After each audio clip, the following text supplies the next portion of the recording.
Je suis coordinatrice de l'animation des observatoires de branche au sein donc, de la direction Observation-Évaluation de France Compétences.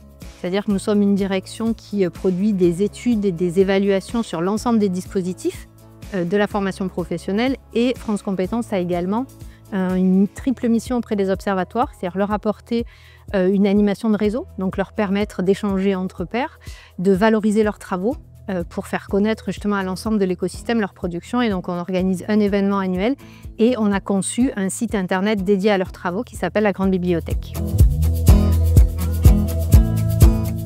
Pour moi, ça fait plus même retour à l'époque justement de la réforme de 71, de l'éducation populaire et de tout ce pan qui était quand même à l'origine et qui, pour moi, c'est très bien qu'on y revienne et qu'on se dise qu'il faut trouver le bon équilibre entre le côté formation émancipatrice et besoin de l'économie et des entreprises. Il faut que les deux soient à un bon niveau pour que ça fonctionne.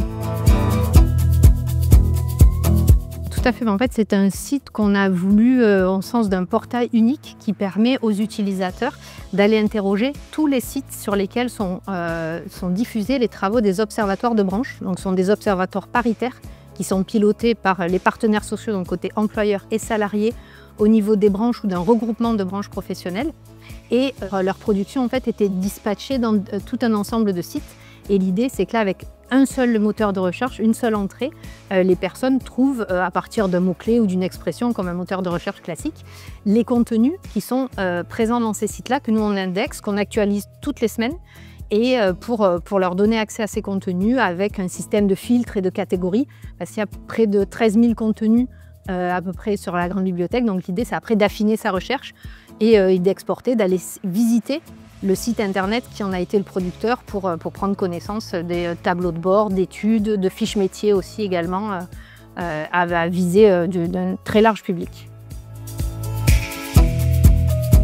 Alors clairement, France Compétences est positionnée sur les questions d'apprentissage, de régulation du système de l'apprentissage. Il y a une concertation en cours, donc France Compétences est partie prenante de ces réflexions.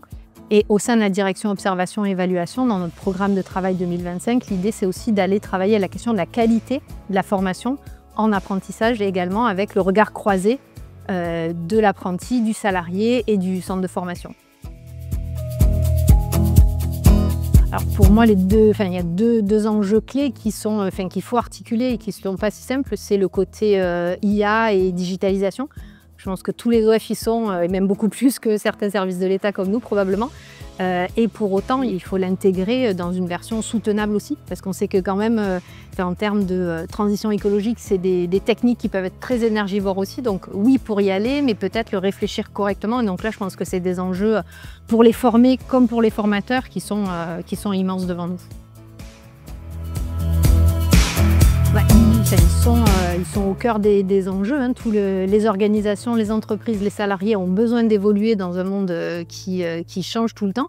Donc il faut qu'ils continuent à assurer une veille très importante aussi. Alors c'est sûr que c'est important et c'est compliqué pour eux certainement, mais on a besoin d'eux pour relever ces enjeux.